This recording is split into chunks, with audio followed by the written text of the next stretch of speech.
এটা সত্যি কথা। কেন ছুটে ছুটে আসি, আমি নিজেই ভীষণ বকা খাই যে এই রাত জাগা এখন আর বন্ধ করো, কিন্তু পারি না। আর এখানে তো হিমাদ্রি যখন বলেছে যে বাবাজির মন্দিরে যাবে, আমি না ভুলে গেছিলাম, অনেক বছর আগে এসেছিলাম। আমি মন্দিরে ঢুকে মাকে দেখে আমার মনে হলো যে না, এরকম একটা জায়গায় তো আমি এসেছিলাম একবার। তখন আমি খেয়াল করে ওনার দিকে, গুরুজির দিকে তাকিয়ে দেখি, হ্যাঁ আমি তো চিনি। তখন হিমাদ্রি আমাকে বলল, আসলে অনেক দিন থেকে ওর সঙ্গে অনেক অভিনয় করতাম, নাটক করতাম, সিনেমা করেছি, তো সেটা ও বললে ফেলতে পারি না। আর একটা থাকে ওই অন্তরের ভেতরে থাকে না, যে ভালোবাসা। গ্রাম বাংলায় মানুষরা, বিশেষ করে মেদিনীপুর, আমাকে অসম্ভব ভালোবাসে।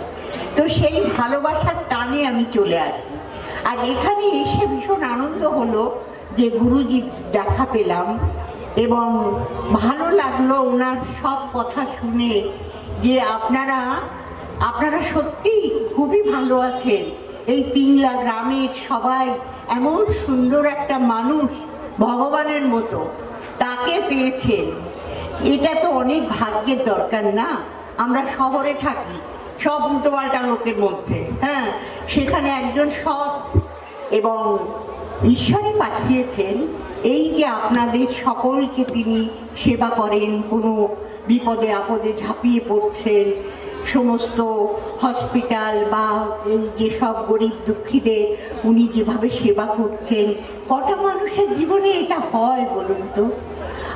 এটা সত্যিই তাই, আমাদের ইচ্ছেই কিছু হয় না। সেই জন্যই একটা কথা আছে জানেন, এটা আপনারাও ভাববেন। আমরা ভাবি না, কোনো কিছু হলেই মনে হয় চুপ করে বসে এরম করে ভাবি।